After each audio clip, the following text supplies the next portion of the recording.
Hello दोस्तों, मैं मिथुन आपके अपने YouTube चैनल कलम से क्रांति T20 में स्वागत करते हैं। तो चलिए आइए आज फिर से आपके लिए एक शानदार टॉपिक लेकर के आए हैं जो कि रहेगा रेशियो से।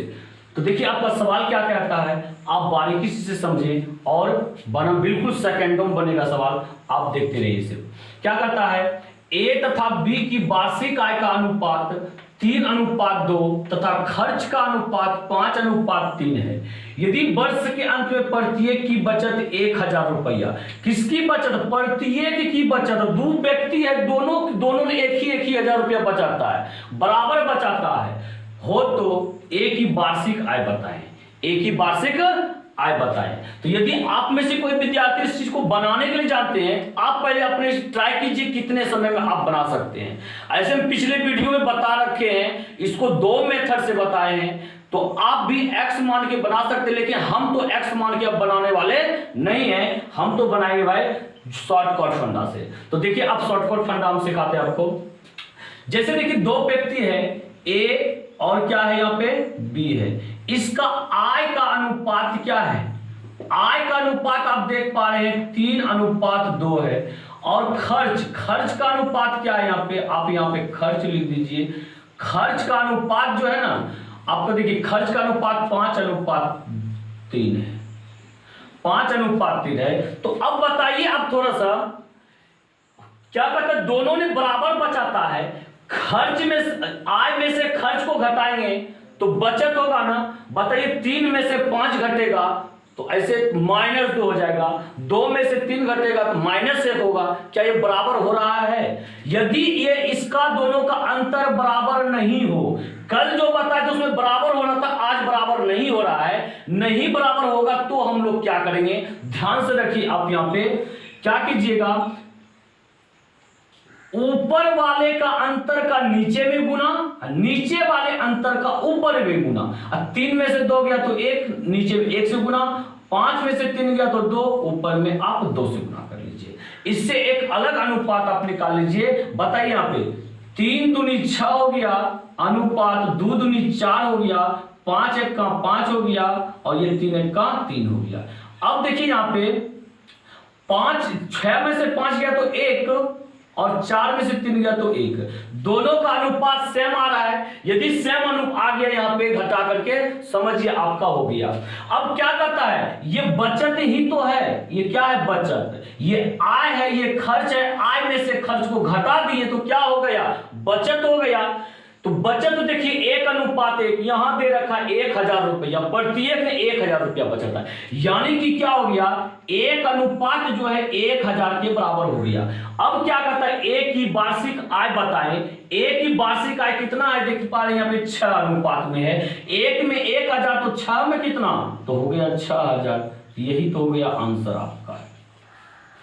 क्या आप इस चीज को समझें? बिल्कुल आसान समझे होंगे। और इसमें से इसी 2 टाइप का तो सवाल रहता है। एक को घटाने से ऑलरेडी पहले बराबर हो जाएगा, जो पिछले वीडियो में बता चुके हैं। एक में बराबर नहीं होता है, क्या करना पड़ता है? उसे बराबर करना पड़ता है। इस 2 टाइप का सवाल आपके पास रहेगा, आप अच्छी तरह से बना सकते हैं। तो फिलहाल हम चलते हैं दूसरे क्वेश्चन की तरफ। देखिए दूसरा क्वेश्चन आपका क्या है।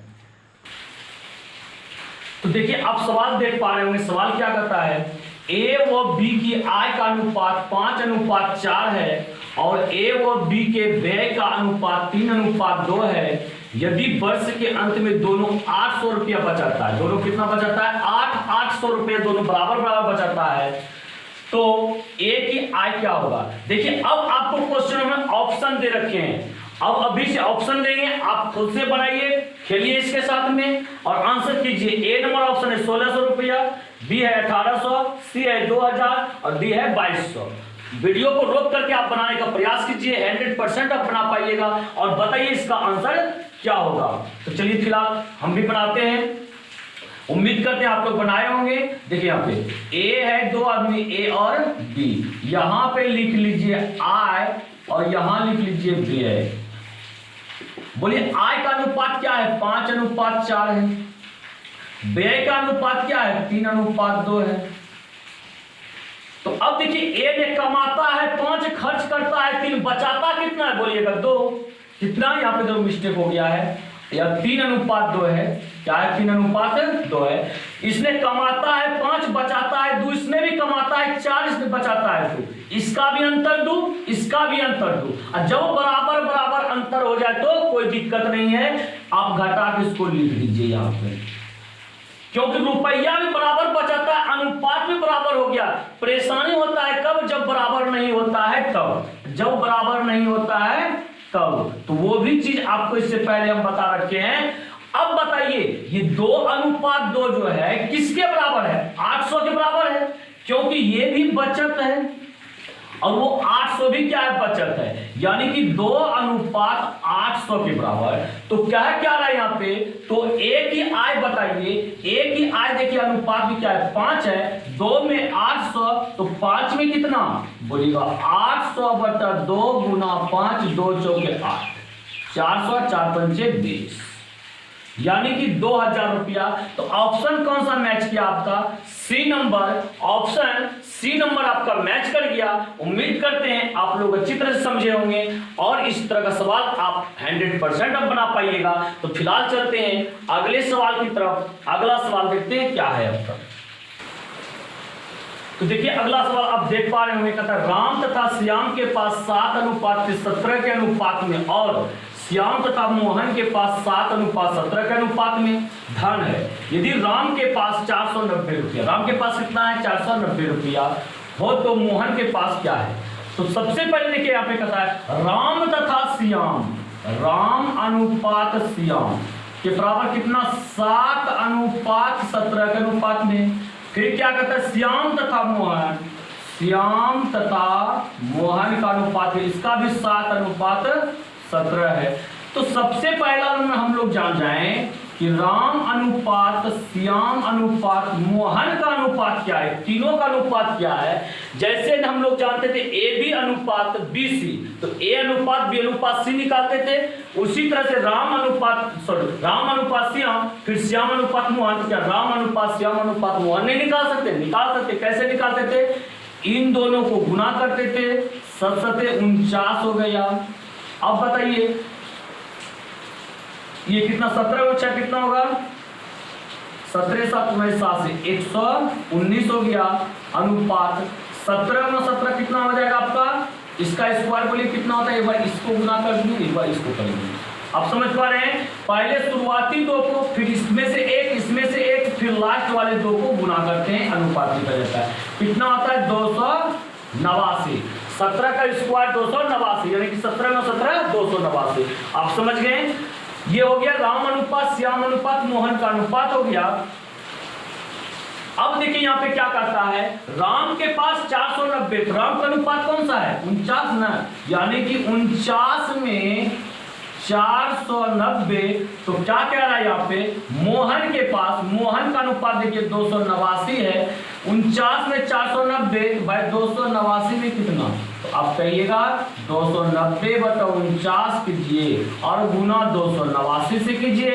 तो 49 से 10 बार में कैंसिल हो गया, इसमें 10 से गुना कीजिए, वो 0 बैठ जाएगा, यानी कि 2890 हो गया। तो क्या ऑप्शन मिल गया आपका? तो ऑप्शन मिल गया आपका पहला, यानी कि ऑप्शन ए मैच कर गया। आप अच्छी तरह से समझे होंगे। तो चलिए देखते हैं अगले क्वेश्चन की तरफ चलते हैं। अगला क्वेश्चन क्या है? तो देखिए आप सवाल देख पा रहे होंगे, बहुत ही अच्छा सवाल है आपका। ये सवाल देखिए क्या करता है, पढ़ के बता रहे हैं। सुरेश अपनी नौकरी की शुरुआत एक मासिक वेतन से करता है, पर कितना पे नौकरी में लगा ये मालूम नहीं है। कुछ वेतन था और हर वर्ष एक निश्चित वेतन वृद्धि करता है। कितना वृद्धि करता है ये भी मालूम नहीं है। यदि 4 वर्ष बाद उसका वेतन 1200 रुपया, 4 वर्ष के बाद 1200 हो गया और 11 वर्ष की सेवा के बाद 1550 रुपया था, तो उसका शुरुआती वेतन था। शुरू में वह नौकरी पर कितने रुपये में लगा था? ऑप्शन आपका है 1000, 1100, 1050, 1150। क्या आप इसको करना चाहते हैं तो वीडियो को रोक करके 100% कीजिए, देखिए ऑप्शन कौन सा मैच करता है। इसको देखिए हम बना रहे हैं आपका।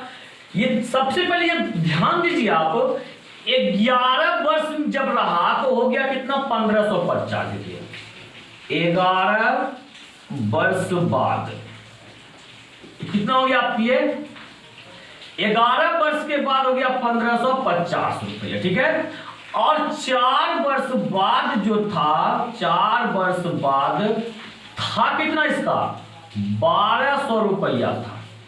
तो इसका मतलब है 4 वर्ष और 11 वर्ष का अंतर कितना हो गया बताइए तो, बोलिएगा 7, 7 4 11। इस 7 वर्ष के दरमियान में जो है 1550 से 1200 घटाइए, 0 5 5 में से 2 गया तो ये हो गया आपका कितना 350 रुपया बढ़ा। ये 7 साल के दरमियान में उसका वेतन 350 रुपया बढ़ा। क्या आप इस चीज को समझ रहे हैं? देखिए 11 वर्ष में इतना, 4 वर्ष में इतना था, यानी कि 4 के बाद वो 5 6 7 8 9 10 11, तब तो जाकर के 1200 से कितना हो गया 1550, यानी 7 साल में इसका जो है ना ये कितना बढ़ा 350। 7 साल में 350 तो 1 साल में कितना बढ़ा होगा, 1 साल में इसका जो है कितना 7 5 35 यानी कि 50 रुपया बढ़ा होगा। यानी कि अब बोल रहा है यहाँ पे ना एक निश्चित वेतन वृद्धि, यानी कि प्रत्येक साल बराबर करता है। 7 साल में 350 रुपया वृद्धि किया तो भाई 1 साल में कितना किया होगा, 7 से आप भाग दे दीजिए, 50 रुपया वृद्धि किया होगा। आप इन चीजों को समझ लिए। अब ध्यान दीजिए यहाँ पे 4 वर्ष बाद 1200 था ना, जो प्रत्येक वर्ष 50 रुपया वृद्धि कर रहा है, ये भी तो इसमें जुटा हुआ है ना। तो पहले आप निकाल लीजिए कि 4 वर्ष में कितना इसने वृद्धि किया। एक में 50 तो भाई 4 में कितना 4 5 20 यानी 200 रुपया। कितना हो गया 200 रुपया। तो इसका वेतन कितना होगा, अब देख सकते हैं ये जो 4 वर्ष में 1200 रुपया इसको मिल रहा है, वो अपना वेतन में जो 200 रुपया वृद्धि कर चुका है 4 वर्ष में। तो लगा कितना था, कितना रुपया पे लगा था नौकरी पर 200 रुपया, इसमें से आप घटा दीजिए, कितना निकल गया आपका 1000। यानी कि शुरुआती वेतन उसका क्या था 1000 रुपया था। क्या आप इस चीज को समझ पा रहे हैं? तो देखिए यदि समझ में नहीं आया तो फिर से आप देख लीजिए, 11 वर्ष में 1550 रुपया, 4 वर्ष में 1200 रुपया, तो वर्षों का अंतर 7 और रुपया का अंतर 350, यानी कि 7 वर्ष में 350 रुपया को उसने वृद्धि किया अपने वेतन में ना। प्रमोशन जो होता है वेतन वृद्धि करता है, प्रत्येक साल वृद्धि करता है और किसी का, तो बताइए, और कहता है एक निश्चित वेतन प्राप्त करता है, उसका वृद्धि जो होता है प्रत्येक साल बराबर रुपया। अरे 7 साल में 350 रुपया हुआ वृद्धि, तो 1 साल में कितना 50 रुपया में वृद्धि हुआ होगा। तो ये 4 साल के बाद जो 1200 रुपया उठा रहा है, तो भाई 4 साल में कितना वृद्धि हुआ होगा 200 रुपया। अब 1200 रुपया उठा रहा है, इसका मतलब 200 रुपये जो वृद्धि हुआ है इसको घटा देंगे तो ओरिजिनल वेतन, शुरुआती वेतन निकल जाएगा कि शुरुआत में वो कितना रुपया पे नौकरी पे लगा था। तो उम्मीद करते हैं अब आप इन सवालों को समझ गए होंगे, प्रोसेस को आप समझे होंगे। ऑप्शन मैच करके आपका कौन सा ए नंबर ऑप्शन मैच किया। तो चलिए देखते हैं, आगे बढ़ते हैं। तो देखिए अगला क्वेश्चन है आपका 1290 रुपया को A, B तथा C के बीच इस प्रकार बांटा जाता है कि A का भाग B के भाग का 1/2 गुना है तथा B का भाग C के भाग का 1/3/4 गुना है। तो C का भाग बताइए। देखिए ऑप्शन आपको दे रखे हैं, इस क्वेश्चन को आप जो है ना HW में रख लीजिए। आप इस क्वेश्चन को बनाने का प्रयास कीजिए, जो भी ऑप्शन आपका मैच करे आप हमें कमेंट बॉक्स में जरूर बताइए। यदि नहीं बनेगा आपको ये सवाल जो है अगले वीडियो में बता दिया जाएगा। तो यदि वीडियो पसंद आया हो वीडियो को लाइक कीजिए, शेयर कीजिए, और यदि आप चैनल पर नए हैं अब तक सब्सक्राइब नहीं किए हैं तो चैनल को आप सब्सक्राइब कर लीजिए, साथ ही बेल आइकन को दबा लीजिएगा। तो इसी के साथ जय हिंद, जय भारत।